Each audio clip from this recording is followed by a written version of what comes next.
Today, I would like to talk a little bit about death. Now, you may be wondering, why? Why in the world would I want to do that? Because I have, now don't quote me on this, this is just an intuition, but I have a sneaking suspicion that one day it's going to happen to us. I attended a few deathbeds during my time as a Zen Buddhist monk, but I was only ever at one deathbed where the person actually passed away right in front of me. I've only actually ever seen a person die once in my life. And that person was my Zen Buddhist teacher, the Zen Master, who ordained me and that I studied with for 10 years. I was right at his deathbed when he died, so that was a really fortunate bedside to be at to watch a person die. And I'm very, very grateful to have had that experience. I wanted to share some of the things that I learned or some insights that I got from going through that whole experience, or maybe just share the experience with you. And listen, I know it's unpleasant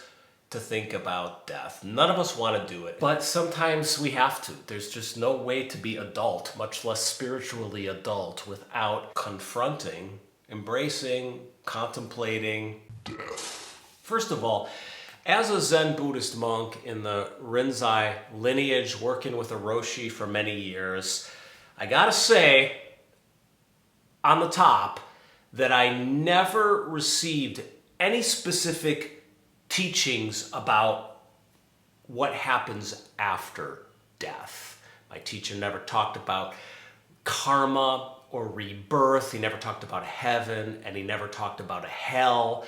I was joking with a monk once about how Zen kind of leaves you a little bit in the dark on the question of the afterlife, and he told me a little Buddhist joke, which I've said before, and I'll repeat it now. The guy goes up to a Zen master, and he says to the Zen master, he says, "Hey, I'm kind of wondering, what happens after I die?" And the Zen master says, "I don't know.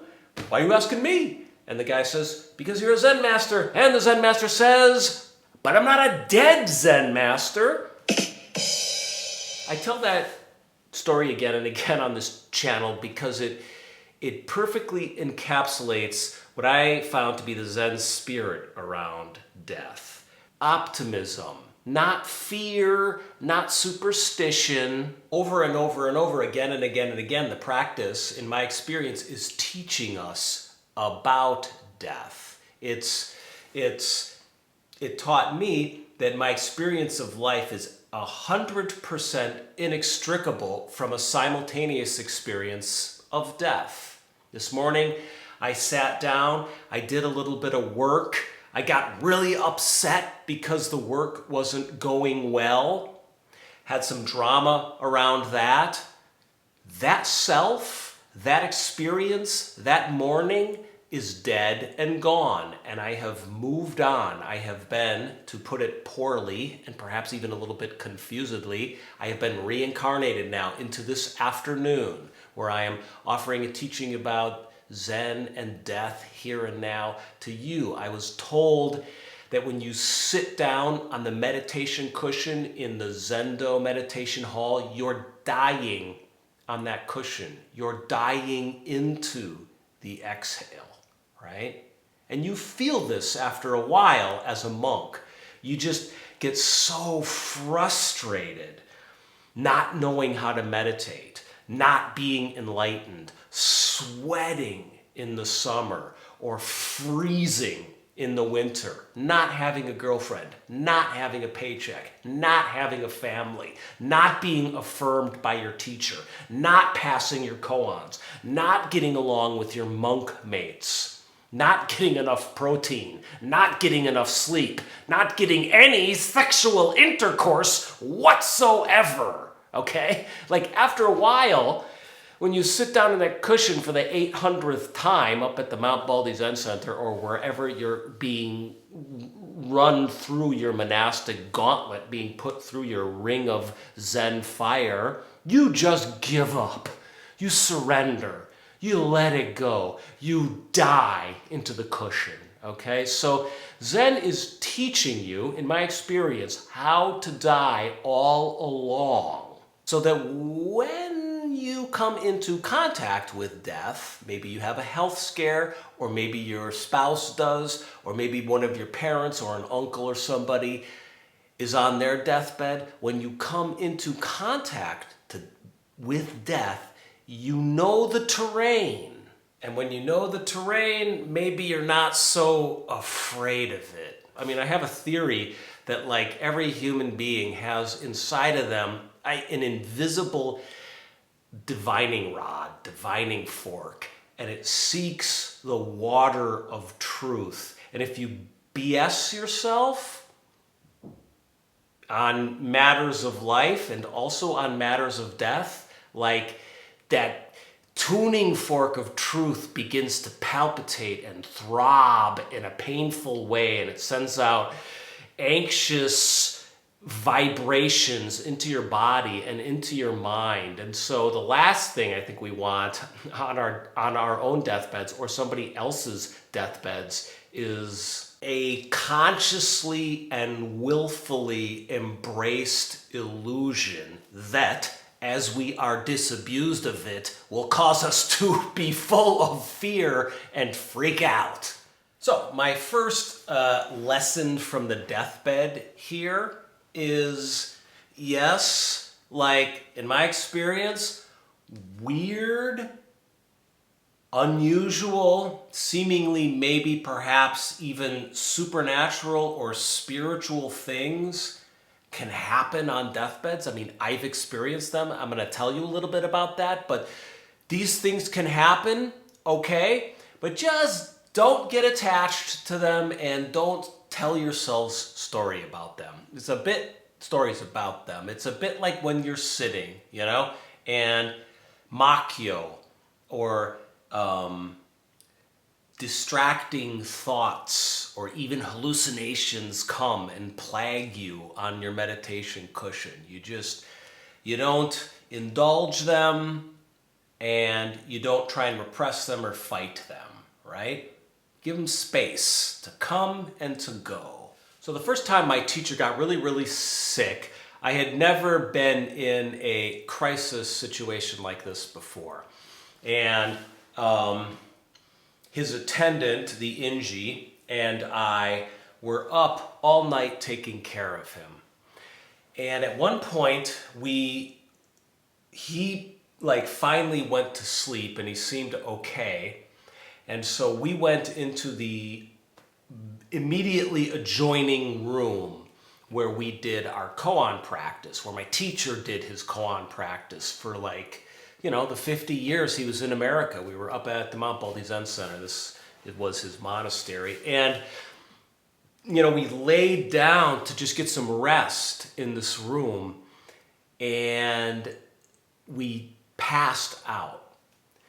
And about 40, 50 minutes later, or I don't know, maybe it was later the next morning or something, I had this experience where I woke up but I couldn't move. Now, I've been told this is called sleep paralysis, and lots of people have this type of experience. It's like you're awake but you're still dreaming. So I'm aware that there is something called sleep paralysis, and that this experience seems to fit in that category, but I want to unpack it a little bit to show how it's maybe a little bit different than traditional sleep paralysis, at least as I've researched it. Because whenever I tell the story, which is a little bit too much in this channel, I apologize, but it is an interesting story. Whenever I tell it, somebody always sends me an email saying, that's sleep paralysis. Okay, here's what happened.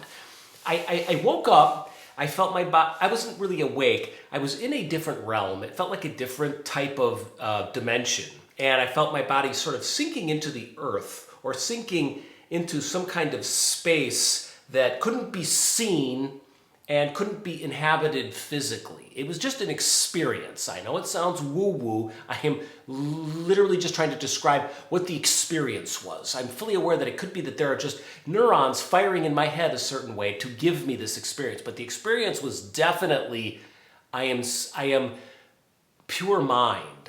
And this consciousness that I am is going down. It's being taken down. And then I heard a voice, and it was calling me, and it was calling the inji, or the attendant. It was saying our names in kind of a very loud, shrill, almost insect-like voice. I wasn't afraid.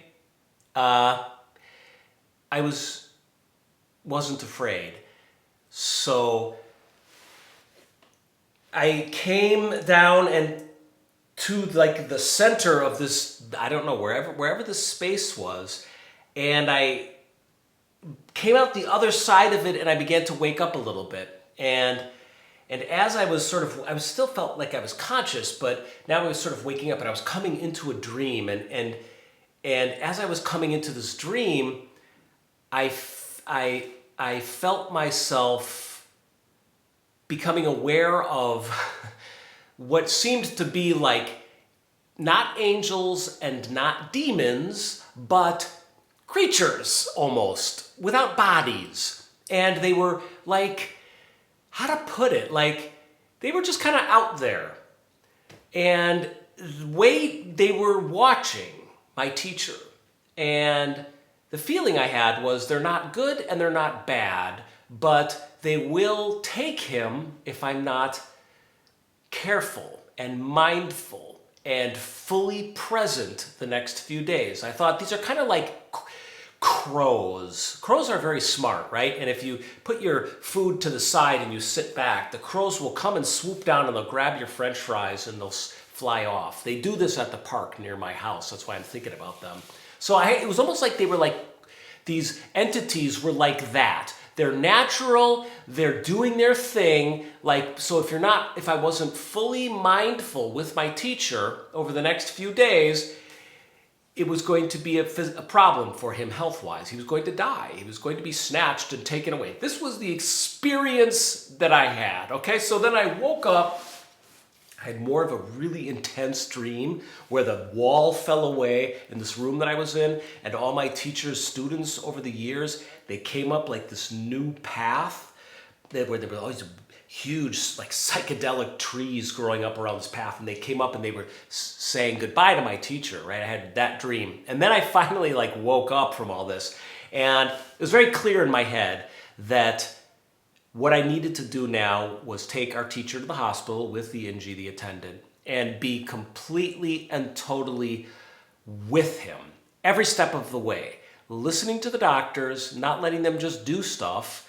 I mean, because I had been to the doctor, I don't know, semi-recently before my teacher got sick, and like the doctors were just saying to me stuff like, oh, I don't know what's wrong with you. I had a pancreatitis. I had pancreatitis, I had a pancreas problem. The doctors were like, well, let's just take out your gallbladder. They were like, let's just do stuff to you. So when I was getting ready to take my teacher into the hospital, this time I thought, you need to be really present with every single doctor, with your teacher, and with his body. So my point is, like, on deathbeds, in these moments when, I don't know, when death is around, like strange things can happen. I mean, I'm not telling you this weird story I just told you in the expectation that you'll make up some spiritual myth around it, or you'll slot it into some story about demons and angels and afterlife entities and that sort of thing. I'm just simply saying, in my experience, stuff can happen on deathbeds. So a few years after this little story that I just told you about, my teacher got sick again, and we took him to the hospital, and he was there for exactly a week, and then he died. I think it was even on a Sunday. I think it was from Sunday to Sunday. And a few days earlier, we kind of had a sense that he was going to go, and so we had people come and visit him. And I told them specifically in the hallway before we let them, so his attendant, Inji, and I were on his deathbed, and we were negotiating the passage of monks and nuns and people who wanted to say goodbye. And I remember stopping, like guiding people from the hospital elevator to the door and giving them an instruction. And the instruction was, this guy has supported you for your whole practice life, from beginning to end. You know, he's been the Roshi. The Roshi means great parent. He's been there for you, for better and worse, as the patriarch of your practice. Now you need to let him go. And I would tell them, don't come into this room with that. I would put it softer, but my basic thing was, do not come in here like a weepy child clinging to your Zen master, making him stay on this planet. Your job is to come in and let him go. Sit in silence, do zazen for 5 minutes, and just let him go. You know, I had this sense that I had been told that people do not want to die when they feel the living clinging to them. So oftentimes what will happen is they will literally wait to die until their loved ones leave the room. And of course I thought, well, that's nonsense. But nonetheless, I know my community, we're all completely attached to this teacher. I know they're going to come in here and unleash a cloud of grief juju to rain on him on his deathbed. So I said, come in there, act like a spiritual adult, breathe in, breathe out, and let this man go. He's supported you in your practice your whole life. Now you support him in his death. Only guess what? He didn't die. What happened was, about 2 days later, the hospital said, look, this guy isn't dying. I don't know. He seems like he's maybe going to be okay. He had a ventilator on him. They even took the ventilator off, and he was learning to breathe again on just 1 1/4 of a lungs. One of his lungs had collapsed. 3/4 of it had collapsed. They're like, well, look, we need the room, so get him out of here. And I remember thinking, like, Roshi, really? You're still not going to die? You're 107.5 years old. Die, motherfucker! Just die! But nonetheless, it was my job to close up his affairs in the hospital and with his attendant take him home. So the attendant, his Inji, and they were very close, she left the hospital to do some shopping to prepare for his return to the Zen temple. And I sat down and watched some Netflix. And then at one point I looked over and I saw his oxygen was dropping. The oxygen saturation was dropping. I could see the percentage. It was going from like 95, it was dropping. And then it got dangerously low. And now he began to die for real. And I called the Inji. She came back from her shopping, and there were 2 nurses with us, and his oxygen was dropping and dropping. And the nurses were like guides. They were like Sherpas on Death Mountain. You know, they were leading us down these narrow switchbacks of death, and we didn't know that he was dying. But then we started to figure it. I mean, of course we knew, but he had come back from the dead so many times. I thought he's going to do it again, but he wasn't. And he was taking these deep breaths, right? And deep breaths, and this is what happens on a deathbed. And the nurse said, we should give him some morphine. It helps with oxygen starvation. We didn't really know what she was talking about. I didn't know that this is what happens, that they give you morphine to help you die. You relax, and then you die. So here's what happened. We said, okay, give him morphine if it helps with oxygen starvation. We were really clear that we didn't want to do anything proactive to like kill him. We wanted to help him die naturally, but we weren't going to do unnatural things. And it was made clear that this morphine was sort of a natural way to help with this oxygen starvation thing. So the Inji said, well, give him half of your smallest dose. It's my memory that she said that. And so the nurse gave him half of the smallest dose in his IV, and we all kind of sat there waiting. And then suddenly, out of nowhere, his eyes opened. And there was a look of total fury, completely awake in that moment from having had his eyes closed for like almost a full week. His eyes opened. He was completely awake in that moment. It was a look of fury on his face as he took in the people in the room. I always wonder if I remember these stories correctly, so I asked the Inji, the attendant. I saw her recently, and I asked her if this was the case, and she said, oh yeah, his eyes opened and he looked at us. And the feeling we both got was, oops, like we had sped his death along a little bit, or he was dying naturally, he was involved in his process, he was somewhere, and when that morphine hit his system, it disrupted something. I'm telling myself stories, but this is the story she and I spoke to each other afterwards, because it was a look of great fury on his face. I don't regret what we did. It was what had to be done.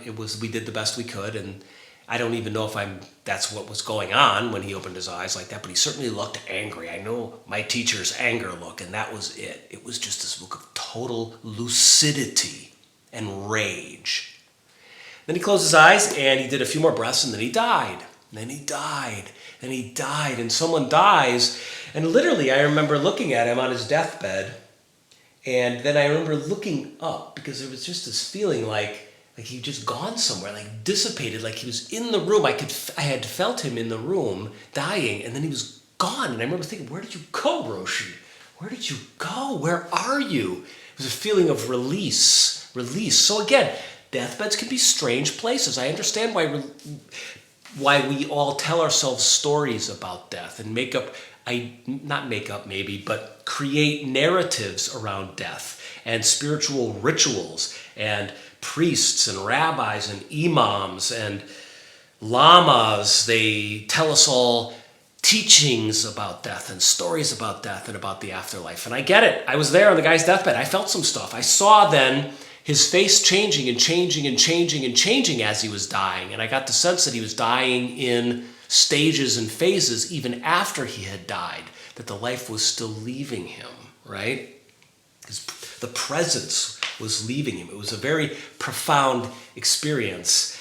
And I'm so humbled and grateful to have honored to have been a part of it, to have had that be the experience of death. And it was a beautiful, beautiful death, and heartbreaking.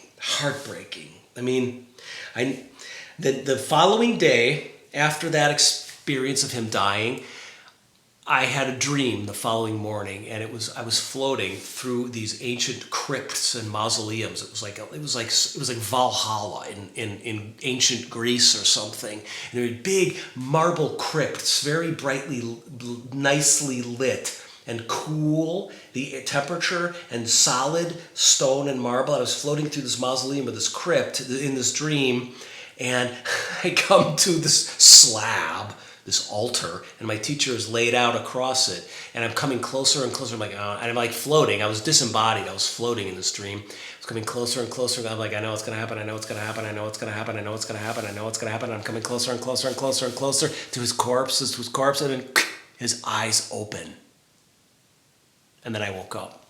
And that is the last I have dreamt about my teacher. I mean, I've had a few dreams here and there, but not a dream where it felt like the presence of my teacher. These other dreams are more, my teacher's almost like a character in my dreams. That was the last time I felt his presence. And then it was like he was gone. That dude had left the building, you know? There have been no hauntings or anything like that. It's just he died and he left. As we all will. Grief, by the way. Don't underestimate grief. Now, I'm not saying that you have to worry that when somebody dies, you'll experience extreme grief. But I just want to say we need to be compassionate to ourselves and each other, because in my experience around death, grief can be concussive. It can be laying a person out. I mean, I have a friend whose father died not too long ago, and she was very close to him. Actually, it was long ago. It was like 3 or 4 years ago her father died. I watched her body change. I watched her personality change. I watched her break down and cry at crowded dinner tables over a political issue that wouldn't normally inculcate this kind of a reaction, but she was grieving. She's grieving deeply. I've seen it in her face when she doesn't know I'm looking at her. I've seen it in her face. And I've tried to be a friend to her. Many people are just like, well, yeah, she should move on. Her dad died, then them's the breaks. But in my experience, grief can be incredibly, incredibly deep. And we need to not blow it off and be there for each other. It can change people's lives, this grief. Coming back from this kind of grief, recreating a new life out of this grief, accepting that and turning the earth of our hearts and taking the bones and the body and the memories and the experiences we had with the person who died and turning their bones and their body and the memory and the experience, turning the earth inside of us and letting them dissolve. It's literally like a dissolving of a body into the earth, the dissolving of this person that we had in our lives, the memories of them and their presence, letting it dissolve inside of us. I mean, I don't mean to be like super dramatic, but I'm just saying, in my experience, like it took me years and years to get over the grief around my teacher's death. And I felt our community experiencing the grief around our teacher's death. And I felt people enraged with each other because their hearts were screaming in pain, right? And there was so much tumult in our community after our teacher died. And a lot of it, I think, was people not giving space to each other to grieve, people not allowing each other to grieve, people not hugging it out through this grief, right? So give yourself, like you gotta greet grief day after day after day, wide-eyed, conscious and awake and aware, because it's a real thing. I don't know, man, this was supposed to be a 15-minute video, and I just looked at my clips and all of them are like 20 minutes. So like, I can't believe it. I babbled on again, but if there was ever a topic to babble about, it's this one. And we all know why I did it. We all know what this is all about. I had a bad day earlier today. I was completely caught up swearing to myself, not in a good mood. Well, guess what? That's why I did this video. Let it go, dude. Like, let it go. Whatever your problems are for today, whatever little things you're hanging on to, let it go and face your day like my Zen Master on his resurrection bed, right? Do the activities you have to do with as much sincerity and commitment and awakeness as you possibly can. Commit to your life and living it honestly and sincerely and fully, moment after moment. That is what we're here for. If you want to support what this channel is here for, you can go here to patreon.com/showsonjackhobner. You can also go to the video description and there's a PayPal link and you can support this channel that way. I'm so grateful for the people who are making this channel possible through financial donations. I wouldn't be able to make these videos otherwise, so thank you. And I am done babbling now. I'll see you next week. Ciao.